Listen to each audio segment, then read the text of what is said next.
Hello, and welcome to ComQuest's Hope Discovered podcast. I am Stephanie Taylor. I'm the Clinical Director of ComQuest School-Based Services. And I'm Miranda McNeal. I am the Director of Early Childhood and Prevention Services here at ComQuest. Together, our programs are in about 50 locations in schools, childcares across the county.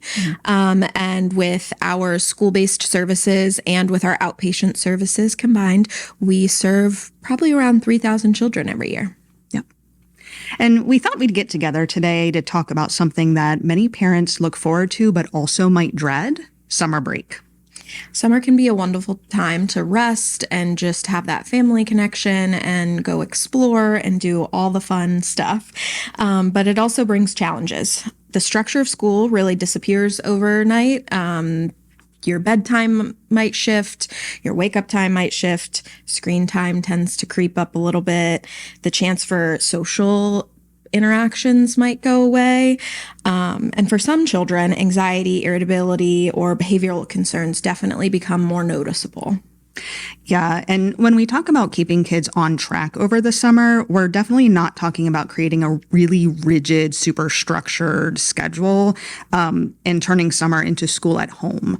Rather, we're really talking about supporting child's emotional well-being, their development, and sense of stability while still allowing room for fun and flexibility. So today, we're going to talk about why summer might be a challenging time for kids, some universal strategies that can help get through the summer, and then also more specific strategies for different age groups, so preschool through high school. Yeah, and the goal here is to offer some strategies so everyone can make the most out of summer. And the first thing we're going to talk about is exploring why summer might be hard on mental health. So children really thrive on predictability. During the school year, most kids really know what time they have to wake up, what time they're going to eat during their day, when they're going to see their friends, when they need to complete different responsibilities, and when their bedtime is. That predictability really creates a sense of safety. It does. And when summer begins, a lot of those routines just disappear. And while that sounds enjoyable at the offset, too much unstructured time can actually increase those mental health symptoms. It might cause some problematic behaviors. A complete lack of structure might also lead to an increase in anxiety and irritability, which that can raise conflict in the home. You might also see excessive screen time, and that might lead to disruptions in sleep, and then feelings of boredom and loneliness. And children who might be impacted by anxiety, autism, and ADHD, they might really notice that lack of routine and be the most affected by it. Another reason children may struggle over the summer is their built-in social life has really halted. They aren't seeing their friends, and they're also not seeing those trusted adults that they might have formed bonds with during the school year. And in some cases, they might not know when or if they will see those friends or those trusted adults again over the summer until that next school year. Yeah. So it sounds like we have a pretty good idea of why summer might be difficult. So now let's look at some strategies that can help you and your child have a really enjoyable summer experience. And one helpful way to think about summer is kids don't need a strict schedule, but we should have predictable anchors in their day. Anchors are really consistent parts of the day that children know what to expect out of. Yeah. Some solid anchors to really try to keep track of over the summertime are maintaining a consistent wake up time. Setting an alarm clock in the summer is a thing we probably should do. Having regular meals around the same time every day, engaging in planned family activities, and then having chores that need done, and a consistent-ish bedtime. The goal really is not perfection. The goal is stability. And that stability and that predictability in their schedule can really create that safety for them. And typically that means that we're going to see a decrease in some challenging behaviors. Yeah. So, for example, a simple daily rhythm might just kind of look something like having a morning block during which time we're getting dressed, we're eating breakfast, we're completing maybe one responsibility or chore, and then an afternoon block where we do some sort of outdoor activity, we have some social time, and then some free time. And then in the evening, we want to have a block of time where we're going to have some planned family connection, a wind down routine, and then that consistent bedtime. And when we're really talking about like responsibilities, they can definitely be age appropriate. So even our littles, like our toddlers and our preschoolers, can have a responsibility in their day. So for that age group, it might look like picking up their own toys or maybe choosing their outfit for the day. And obviously, as kids get older, we can increase that responsibility. So for high school, that might look like we do the dishes, we vacuum, or maybe our responsibility is mowing the lawn. Yeah, that's a really good point. Matching the age to the responsibility. Every child can help out around the house. So that's really cool. And the next strategy that is really universal to all age groups is focusing on that family connection. And family connection doesn't have to be expensive or elaborate. It can be simple and free.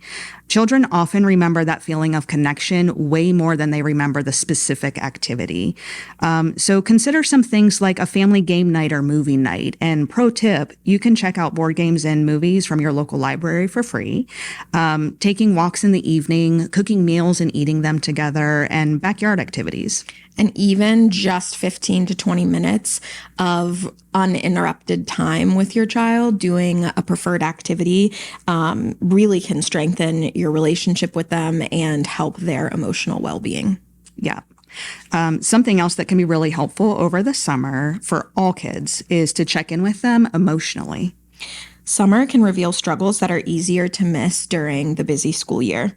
So create opportunities to check in with your child and maybe just ask them some questions about how they're doing emotionally. So things like, what's been the best part of your week? What's been hard lately? How are your friendships going? Are there things you're worried about? And we're really looking for questions that don't have such an easy yes or no answer, and they have to elaborate a little bit. Yeah. And these conversations do not have to be formal. If you try to make it formal, it's not going to work out very well, more than likely. So find those kind of in-between times to sneak them in. So during a car drive, while you're running errands, while you're taking a walk, or while you're playing, or maybe sneak it in right before they go to bed. And our next strategy is actually a very easy one for summer, and it's just physical movement. So getting outside and or even inside physical activity really helps mental health. It's been researched pretty heavily, and really any movement is better than no movement. Yes. Lots of benefits that come with physical activity. So things like improving your mood just in general, reducing anxiety and stress levels, and then supporting healthy sleep patterns and increasing focus. And physical activity doesn't necessarily mean organized sports with all those schedules and practices and all those things, but those are really great too. And let's take advantage of the summer weather. Just get outside and really do anything. But, it's easier in the summer to go swimming, go bike riding, go hiking, play in the backyard, go to your local park and run around, walk the dog, really anything that's fun that gets our kids active. And the goal is just movement. We're not looking for performance here. So they don't have to be in an organized sport where they're winning every game. It's really about just getting out and moving their body. And it's a bonus if it involves the whole family, because then we're still working on that connection piece as well. Multiple birds with a single thing. Love that. Our final strategy that works for just about every kid, or that's important for every kid, is to monitor that screen time. So all of the phones, the game systems, the laptops, the TVs, all of those screens. But first, know that screens are not inherently harmful in and of themselves. However, summer does often really create those opportunities for screen time use to just really go way, way, way up. Yeah. So the lack of structured time definitely is easily filled by a screen, and that's normally the path of least resistance. No kid is like, darn, I have to scroll TikTok or play my favorite video game for the next 5 hours. Oh, no. So instead of focusing only on limiting the screen time, consider asking if the screen time is replacing other important needs. Is it replacing sleep? Is it replacing that physical activity we just talked about? Is it getting in the way of in-person social interactions? Or does it seem to be affecting their mood? Do you notice that their mood's getting a little rough around the edges? Many families do find success by encouraging children to engage in some other activity before the screens become the default option. So using that first then formula can be really helpful. First, you're going to do your chore, and then you can go play your game for an hour is an example of how to use that. Yeah. So getting into some age-specific interventions and suggestions for younger children in that preschool age range, summer is really a great time to put academics kind of in a backseat and really focus on their development through play. They learn so much through play. They can learn problem solving and flexible thinking, and they learn how to share, and they learn cause and effect. And they really just learn how to be critical thinkers when they're playing. And summer offers so many great opportunities for that. So there's a lot of outdoor exploration that can happen. Set up like imaginative play for them, doing sensory activities. And summer is really easy for sensory activities because like take them outside and then they can play in water, and like that's a sensory activity, or sand or different things. And then it's easy cleanup if it's outside in the yard because you just walk away from it. And even just simple things like reading together can be so helpful. And children don't really need constant entertainment. I think we've really gotten away from letting our kids be like bored, and boredom really is a good thing because they sort of have to use their brain to like come up with their own fun, and they really can get into things and create so many activities that maybe they wouldn't have thought of just by, being given a toy or having a schedule built out for them every second of the day. And can you talk a little bit about what, because we hear sometimes open-ended versus not. What does that mean, like an open-ended activity or toy? Yeah. So when we're talking about close-ended activities, those would be toys or activities that have one specific purpose, or an activity that has like very specific instructions that they have to follow. And we're looking for an end result, which there's definitely a time and a place for those. But for some closed-ended toys, it'd be like puzzles. Puzzles are great for kids, but it does only have one purpose. So we're putting the puzzle together, and they definitely can learn from that as well. But that shouldn't be their only type of activities. When we're talking about open-ended activities, it's really giving them like pieces and parts of things and letting them sort of use their imagination to come up with what it's going to be. So for art activities, I feel like preschool and toddler age is perfect for this. Of like, we love like a butterfly made out of their little handprints. But that didn't let the child be very creative. So we might let them pick the color of paint, but what we're doing with them is we're asking them to put their hand on that paper and then we're done. But kind of making that a more open-ended activity would look like giving them construction paper and paint and glitter and puffballs and fabric, and like, even if you do want them to make a butterfly, give them all the stuff and then be like, why don't you make a butterfly, and let them make that butterfly in whatever way they want to. Kids have really cool brains. And so what we might think of as a butterfly and how we're going to get there is very different than what a preschooler might come up with. and just fun if there's multiple, like if we're talking about like a classroom of preschoolers, if you tell them all to make a butterfly, they're all going to look different and they all got to the same end result in a very different way. And it just lets them be unique and use those critical thinking skills and those problem solving skills. And it's such a good skill builder, just to use open-ended activities. Mm-hmm. And it seems like not only is that so much fun, but that seems like it's going to be a lot less stress for the parent because they don't have to plan all the pieces. It can just be like, make a butterfly. Absolutely. And we're really trying to focus on the process of the play, the process of the activity. Mm-hmm. We don't need there to be a product always. They can do art and it doesn't have to mean anything. They can, play dress up and it doesn't have to be a specific way. We want them to enjoy the process and figure it out on their own. Yeah. Just enjoy the doing. Yeah, that sounds like so much fun. I think it is really important to remember how important play is for that age group specifically.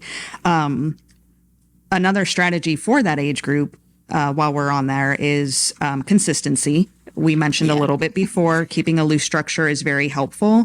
And I think like the younger the child, the more helpful that structure and routine can really be. So again, maintaining those sleep schedules, the meal times, if they are still on a nap routine, maintaining that nap time. When routines become unpredictable, you might really notice your child getting cranky. Young children often communicate stress through their behaviors. So a temper tantrum or a meltdown is really them trying to say like, I'm uncomfortable, I am tired, I am struggling with this. So it's something to really try to be mindful of. And there are a lot of really helpful tools online for younger kids, like a visual schedule, or things that are easy and free to download, print out. It does make your life a little easier too. If a kid knows what to expect next, their transition might not be as difficult for you. And they might be more willing to kind of leave a preferred activity and get to the next thing if they know this is what we do every day. Every day I have to clean up my toys and then I'm sitting and reading for 30 minutes with mom or dad or whoever lives at home with me. Mm-hmm. And if it's unpredictable, it definitely creates those tantrums. And I think zooming out just as an adult, like when we don't know what's happening next, that is stressful. So like just take that and apply that to the kids you're caring for as well, for sure. Yeah, absolutely.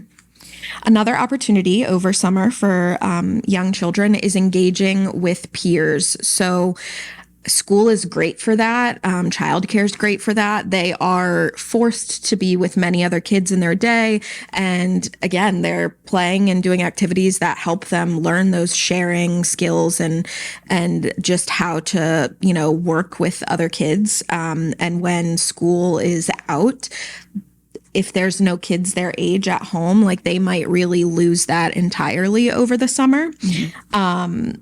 So creating those moments for them and maybe getting together with friends or family members that have kids their age or going to the park or things like that, and just giving them the opportunity to have that social time can really help them, especially in the fall when they're trying to ease back into now being with 20 other kids in a classroom. Yeah. One thing we really saw coming out of COVID a few years ago is there was a significant decrease in those interpersonal skills among that young age group. They just weren't given those early opportunities to interact with other kids their age, so they didn't have a chance to learn how to be a little human around other little humans. So if they don't already have those social engagement opportunities built into their schedule, do your best to find opportunities for them to engage with same age peers so they can continue to explore and build those critical skills of sharing and problem solving and conflict resolution and flexible thinking. Yeah. And then a final suggestion or strategy that we have for summer is an easy one, and it's just to read together. Reading together definitely helps keep their academic skills kind of working throughout the summer. But it also just helps create a time for connection, and really like a one-on-one time, with their adult, and it supports their language development. It does support their attention.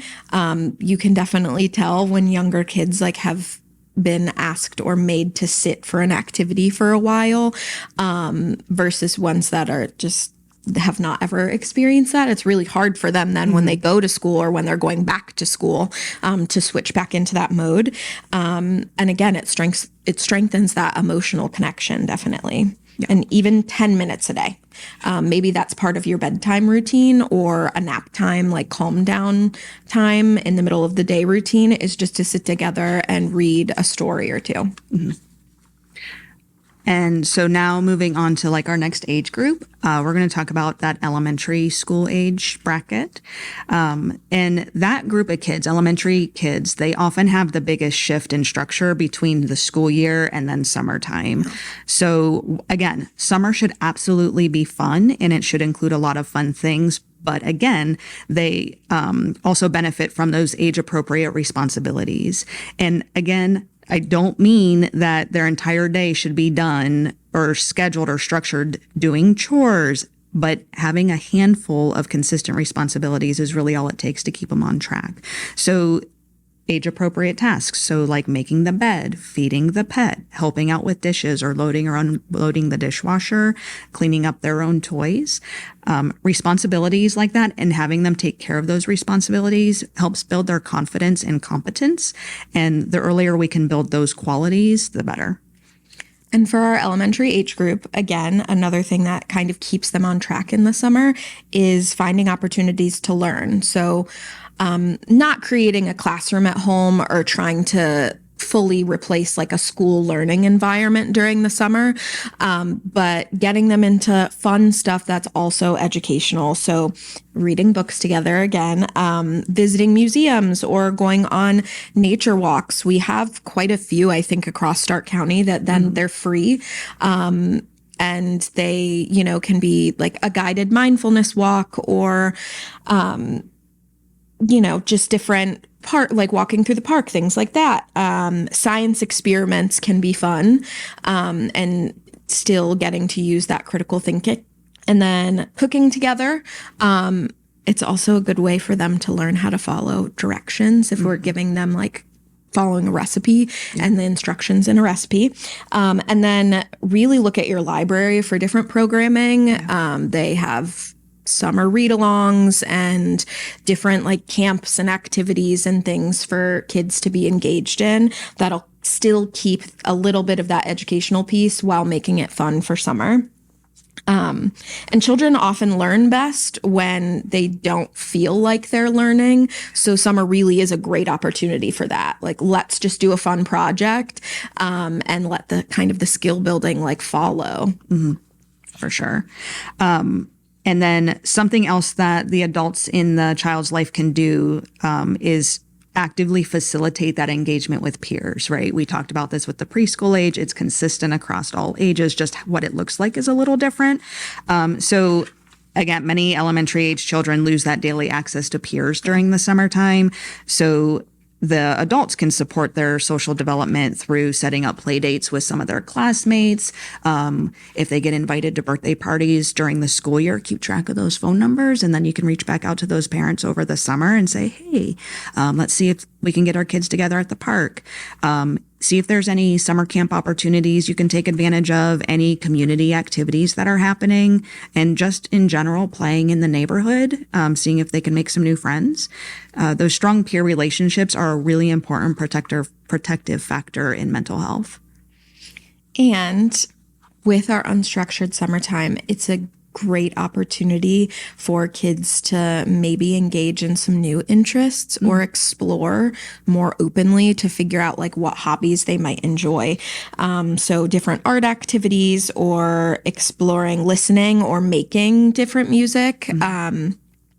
Helping to start a garden. I mean, that's a great summer activity, and it's definitely very grounding when we're just playing in the earth. Yeah, really. absolutely. And that can be, a fun hobby that a child might not have experienced before. Doing some kind of a building project together, or giving them like a camera and seeing if they're really into photography, things like that. Even, if their interest really skews towards technology, we said to watch the screen time. But if they're a big tech kid, like maybe find some like free online classes or like YouTube, like videos and things about like coding or how to do graphic design things, and using their technology time as a learning experience and getting them involved and excited about something. And I know we've said this, on all of them really, but like the goal isn't mastery. So let them explore, let them see what they might like, what they might be good at. Maybe they find something they're phenomenal at, but they don't have to be great at it as long as they have fun doing it. Really, that's what we're focused on. It's all about the doing. Yes, all about the doing. It is. Okay, and now middle school, high school. Adolescents may often require a little bit of a different approach. So many teens, they really want that independence, but they are still kids. They still need that guidance and connection, and of course, structure. A common summer pattern for older kids is staying awake till 3 a.m. and then sleeping until noon. And occasional late nights are normal over the summer. It's part of what happens, but completely reversing that sleep schedule, that can really impact mood and motivation. And then that can cause increases in anxiety and depression. So encourage that reasonable consistency without creating power struggles. And teens really can benefit from having a purpose to their summer. So if we think a job, if they're old enough, or like different volunteering activities, getting them involved in a sport if that's what they're interested in, attending different camps, in the community, working on a creative project or learning a new skill. A sense of purpose is really strongly connected to having healthy emotional well-being. Yeah, I think that's true. Again, a lot of things that are true for us as adults, it's true for children too. It just looks a little different for sure. And another thing, again, that family time. Teenagers stereotypically don't want as much to do with their family, but that connection is really, really important. So look for those opportunities to engage naturally. Again, we're not setting the table and sitting down and having a conversation, but while you're in the car together, go get a coffee together, go run errands, and during that time, find those moments to really connect. A lot of teens, they're going to open up a lot more in conversation when it's happening side by side rather than like that really intentional planned discussion. So having something else to focus on, like if you're playing a game or if you're going on a walk, taking the dog for a walk, that's really going to make the conversation feel less intimidating. So they are more likely to open up about whatever it is that's going on. Yeah. And I would say, so many times I've been doing activities with kids that we're just building blocks together, we're coloring or whatever, and then out pops all of this information that they have never said to me before, especially when I've asked. And now doing a simple task where we're just having fun and pressure's off, they open up and they feel like sharing. Yeah. It's like coming in through the side door. Yes, definitely. And as we've mentioned about like the screen time, I think for our middle school and high school age groups, the screen time definitely can be a little bit more of something we should watch, because typically these children have phones and maybe access to their own laptops and gaming systems and things like that. In the summer, that can definitely increase because they don't have expectations of their whole day. Yep. And technology is here to stay. It's definitely ingrained in our everyday life now. So it's just something to be mindful of. We don't necessarily think that you need to be doing like surveillance of their technology time. Definitely, be mindful of what they're doing on their technology. But really what we think is important to monitor is like, is that technology disrupting sleep? Is there a social withdrawal? So talking online to someone is a lot easier than doing it face to face. And we need to make sure our kids are still gaining those skills of like how to talk to someone, how to make friends, how to connect with peers. And I think technology definitely makes that a little bit harder when you have the comfort and the competence of like being alone behind a screen, and you don't have to be engaging really with an actual person. If there's excessive use going on, so I think like the funny term is like if we're doom scrolling on TikTok for hours, like that's so easy to do. Or if we're gaming for hours and hours. And then also be mindful if they're having like any conflict online too. I think that's really easy for them to sort of hide away if something's not going well online. If they're experiencing any like cyberbullying or things like that, or if unfortunately, if they're the one doing it, then that's a conversation to have as well. For sure. And if there's really any big changes in their mood, it can definitely be linked to the amount of online activity they're having. Yeah. So if you notice these things start to pop up, just again, like try and engage them in other activities rather than saying like, no more screen time, we're done. It might be an easier approach to like, let's go outside and walk the dog. Let's go do this fun thing. Let's sit and watch a movie together. Let's, we're going to all have dinner together as a family and introduce a new activity rather than trying to take away, because that can definitely create a bigger fight than it really needs to be. Yeah. Looking to replace it with something specific rather than just take it away and be like, figure it out. Yeah. Yeah. Yeah, for sure. And it is also important to watch for just those mental health concerns in general. School tends to take up a significant portion of the day. And so with that not being there, some of those mental health concerns might be more prevalent or might be more noticeable. So if you're noticing an increase in isolation, if they're sad all of the time, if they're very irritable or anxious, or they don't like to do the things that used to bring them joy, like they used to really enjoy going out and riding their bike, and now they're just like, nah, I don't want to. Those are all important signs to be mindful of, and summer is a really great opportunity to start working on and addressing some of those symptoms so that we can start the fall in a much better place. Yeah. And if there's one message to take away from today's episode, it's this. Children do not need a perfectly planned, 100% structured summer. But they do need connection and consistency and opportunities for growth and adults who remain engaged in their lives. Yeah. Summer doesn't have to be packed with activities to be meaningful. After all, it's really about enjoying that extra time they have to breathe and relax and de-stress from the expectations that they do have during the school year. Yeah. And often those experiences that support mental health the most are the ones that are surprisingly simple. So again, family meals together, going on a bike ride, having a conversation, spending time outside, reading together, and laughing and playing together. So most simply put, it's about that quality time together, whatever that looks like for you.